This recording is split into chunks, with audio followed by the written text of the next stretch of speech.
sa kanya ay mapaparusahan. Nay, huwag mo naman tuloy.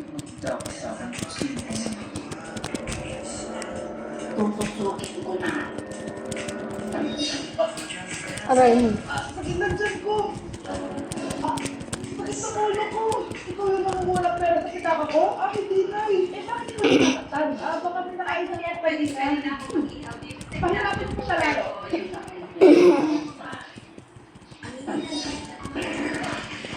Yeah. Parang ako. Ayan na ang sabi ang Aso magsasalita?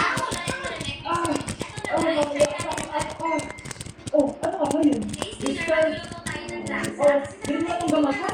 Paano naman siya sa katawan mo? Kung hindi, Bigyan mo pera, Nay? Oo, wala. Kaya maganda ka na. Sige po, Nay. Yes, magkakapera na ako. later. Hi, pare. Uy, pare, pasok ka.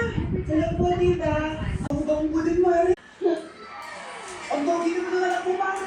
Siyempre, para sa akin. At bibigyan ko ng 1 million pesos at house and lot kung sino man ang mapapangasawa ng anak ko. Talaga ba, ma? Ang pangit mo.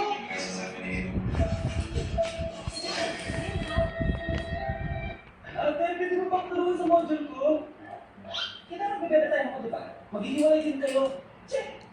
Hindi na napapamumulong. Ano yung ginagawa ko, anak? Bakit ko talaga? Biniwala ko talaga ako. O ate, you go to the principal's office. Tandaan mo. Go to school, bye.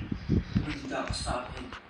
Bakit ka wala alaman ng class funds? Ha? Sino kumuha na ito? Ma'am, kinagawa po ko sila. Wala naman sa akin, ma'am. Hindi dapat sa akin, Samantha. Wow, ang bago po sa Samantha. Oh, hindi na parents ko, guys. Class! Sino naman kumuha sa class funds? Kaya po yung kumuha, ma'am. Pagsabihan niyo. Hindi nga sa'yo, Samantha. Deserve mo yan. Nag-uumpisa pa lang ako. Okay lang. Ayoko na. Ayoko na ng drama. Ayoko na.